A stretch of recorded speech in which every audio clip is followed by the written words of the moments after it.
Halo profesional, berjumpa kembali di channel YouTube saya, Johnson Alfonso, trainer profesional. Dalam serial video training tentang strategic marketing, saat ini saya akan sharing strategic marketing produk, suatu materi yang sangat dibutuhkan bagi profesional untuk suksesnya Anda dalam menjalankan profesi Anda sebagai seorang marketing leader atau marketing manager. Saat tonton video ini sampai selesai, dan selalu ingat subscribe, klik loncengnya, beri tanda like, kasih komen positif, dan share video ini kepada sahabat-sahabat ada lainnya untuk mereka juga bisa belajar hal yang sama, dan juga saya lebih bersemangat untuk produksi video-video lainnya. Video ini saya buat tentunya berdasarkan dari hasil diskusi, pertanyaan yang muncul ketika saya memberikan pelatihan-pelatihan secara offline atau online. Oleh karena itu banyak pertanyaan yang muncul di sana, bagaimana mengembangkan produk-produk yang kita miliki supaya bisa terus eksis di pasar. Oleh karena itu sahabat sekalian, saksikan video ini sampai selesai.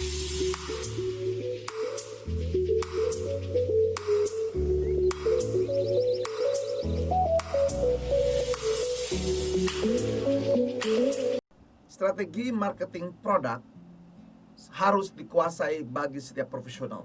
Nah, di dalam produk itu seperti Anda ketahui, kalau nanti Anda bisa melihat video-video yang lain mengenai marketing strategi atau mengenai product mix, di dalamnya unsurnya ada mengenai kualitas, merek, ada kemasan, ada desain, ada variasi, ada ukuran, ada garansi, ada service, dan lain sebagainya yang terkait dengan produknya.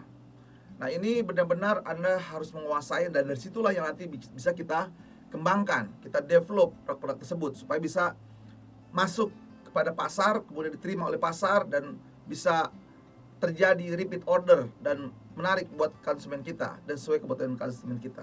Nah, itu penting sekali sahabat sekalian. Contoh mengenai kualitas ya. Nanti kita bisa harus jelas dulu Anda bermain di segmen yang mana, target yang mana, kan begitu ya. Apakah Anda bermain di kelas low, kelas medium, atau kelas yang premium. Nah, tergantung Anda mau bermain di mana. Tapi yang jelas, apapun kelasnya, sekarang ini cukup mengerikan sahabat sekalian, karena setiap produk sekarang sudah banyak, sudah muncul di media sosial, bahkan sudah keluar di marketplace begitu ya. Begitu dia membeli suatu produk dan dia kecewa, langsung dia tulis, kasih komen begitu ya di produk yang dia beli begitu ya. Jadi apapun kelas Anda, yang jelas pelanggan sekarang makin sensitif kepada setiap produk dan sangat terbuka. Dia menyampaikan apa yang menjadi kesenangan atau keluhannya dia. Nah, itu contoh ya, berarti kita bisa kembangkan nanti. Kedua, mengenai merek, brandnya. Merek Anda nanti akan tadi dipengaruhi oleh segmen yang Anda munculkan. Nggak boleh tercampur kan begitu ya. Nah, itu ya perlu kita perhatikan.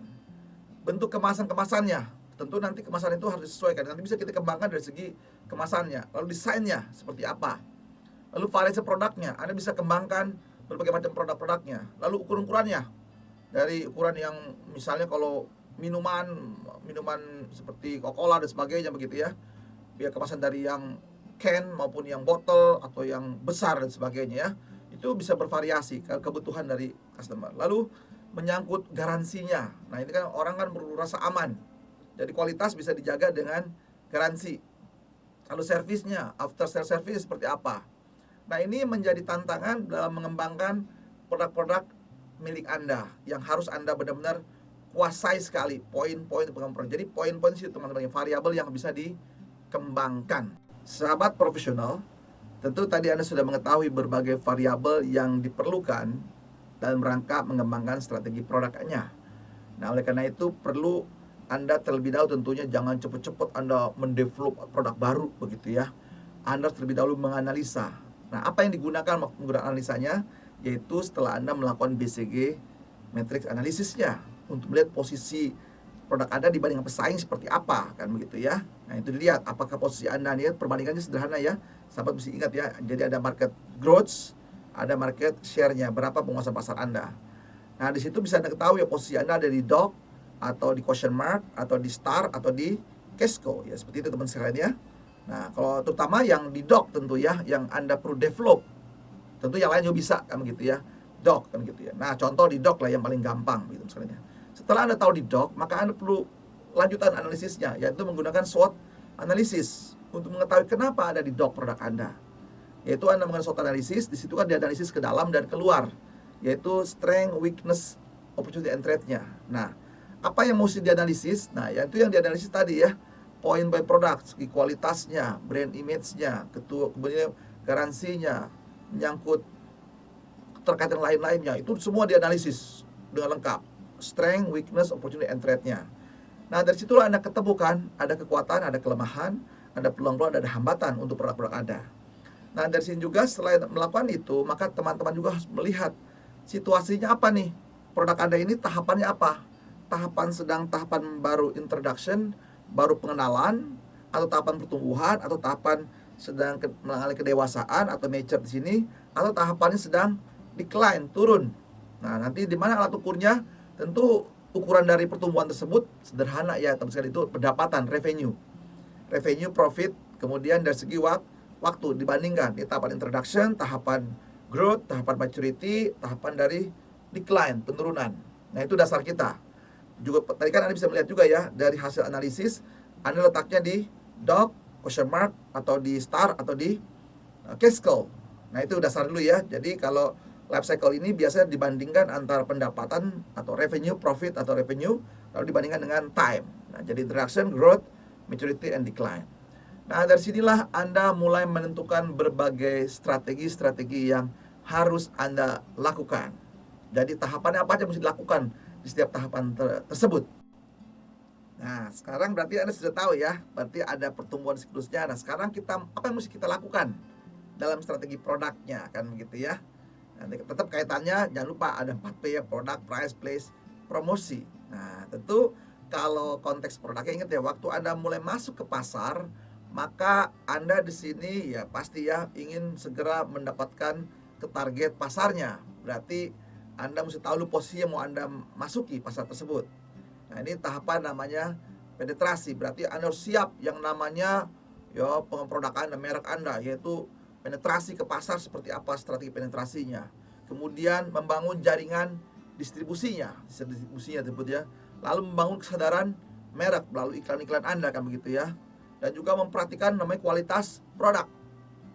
Produk kita ingat ya, unsur-unsurnya yaitu bisa tergantung kelasnya ya. Nah, itu jelas untuk bisa meraih posisi di pasar supaya bisa diterima di pasar. Itu strategi dalam rangka namanya introduction untuk produk, strategi produk dalam situasi Anda masuki pasar ya. Nanti kita bahas detailnya sahabat sekalian ya. Yang kedua, teman-teman, ketika Anda mengalami namanya tahapan pertumbuhan. Nah, kalau pertumbuhan berarti dari pertumbuhan, ingat ya, ada market growth dan market share-nya. Ya, dilihat di situ ya. Berarti di sini sudah mulai, karena di sana kan ada para pesaing juga begitu ya.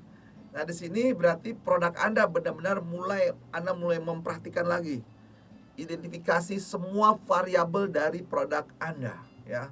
Apa kelemahan-kelemahannya supaya ya hambatan-hambatannya produk Anda, apa kekuatannya. Lagi soal tersebut ya. Lalu berarti di sini bagaimana strategi Anda dalam harga gitu ya. Apakah Anda mesti begitu pesaing harganya? Ya, kalau Anda nggak bisa, Anda nggak pede ya terpaksa ngikutin harga pesaing. Tapi jangan lupa jangan sampai Anda menjual rugi tentunya begitu ya. Yang kedua, menyangkut distribusi. Bisa memperluas jaringan distribusinya yang tadinya hanya offline, sekarang online, digempur menggunakan online ya, marketing gitu ya. Nah, atau promosinya, Anda mulai sebar berbagai teknik promosi informasi kepada customer Anda supaya mereka terus sadar begitu ya pengembangan promosi Anda. Nah, itulah dalam strategi pertumbuhan. Nah, tentu juga image-nya tadi Anda bangun dengan baik, kemudian memberikan suatu pendapat, memberikan keuntungan. Pokoknya gini, apa sih untungnya buat customer, kan begitu ya, supaya mereka tertarik, supaya Anda terus tumbuh, terus belajar. Makanya seorang marketing nggak bisa diam ya, terus melihat dari siklus hidup dari produk Anda. Nah, kemudian juga kalau tahapannya sedang mature atau sudah matang, teman-teman sekalian ya, inilah yang perlu Anda kembangkan lebih lanjut. Yaitu pertama ya, strateginya adalah pertama gimana mencari pasar baru, segmen baru, kan begitu ya, segmen baru atau target yang baru. Nah, kalau sudah matang begitu ya, kemudian strategi produknya apa? Tentu menyesuaikan berbagai atribut produk Anda kembangkan. Tadi ada banyak ya, apakah garansinya, kualitasnya, bonus, sebagainya gitu ya. Secara produknya dikembangkan. Lalu promosinya ya, mulai Anda membuat diferensiasinya seperti apa yang bisa dikembangkan ya. lalu memelihara jaringan, hubungan dengan customer Anda. Atau juga segi harganya Anda bisa memberikan spesial diskon, promonya. Nah, itu tahapan sudah yang namanya sudah matang begitu ya. Jadi Anda siap-siap sudah matang mengembangkan produk-produk yang lainnya begitu ya, supaya Anda jangan sampai gagal di dalam produk Anda. Nah, kalau tahapan sudah menurun decline, nah di sini berarti Anda tujuannya apa? Persiapan untuk di sini re-entry, masuk kembali ya. Kalau sudah masuk kembali di sini berarti ini yang dikuatkan di sini adalah menyangkut yang namanya produk Anda, yaitu melakukan modifikasi produk Anda. Dan di sini butuh yang namanya kreativitas bagi seorang marketing. Feature-nya produknya seperti apa. Kemudian dari segi promosi, penyesuaian dengan perubahan-perubahan yang ada. Ya, trennya seperti apa, strategi promosi yang digunakan, offline atau online dan sebagainya. Supaya dia tetap mempunyai daya tarik, bisa pulih kembali saat dia turun dikembangkan. Atau juga dari segi distribusinya bisa Anda reorientasi saluran distribusi apa yang bisa Anda kembangkan, distributor Anda, para agent Anda, dan seterusnya. Dan dari segi harga tentu nanti Anda menjaga namanya stabilitas harga. Nah, ini menjadi tantangan sahabat sekalian ya. Jadi ada berbagai macam strategi dalam produk. Jadi Anda sekarang sudah paham ya, tidak boleh lagi tiba-tiba produk ganti tanpa ada dasar. Bagi kita orang marketing harus dimulai dengan suatu analisis. Pertama adalah produk Anda, begitu ya. Dengan apa? Dengan BCG analisis. Kedua, dicari ke dalam, yaitu dengan SWOT analisis, dengan cara mengobservasi namanya aspek 4P-nya produk Anda, begitu ya. Dan variasi produk-produk Anda. Lalu Anda melihat tahapannya, situasinya apa nih siklus produk Anda ini? Lagi tahapan masuk, atau tumbuh, atau matang, mature, atau tahapannya sudah decline. Nah, itu berbagai strategi harus muncul di itu sahabat sekalian. Saya meyakini bahwa Anda menerima manfaat dari video ini, dan selalu ingat share kepada sahabat Anda lain supaya Anda bisa menolong orang lain juga. Yang berikutnya adalah saksikan video-video saya training lainnya terkait dengan strategi marketing. Semoga Anda sukses. God bless you.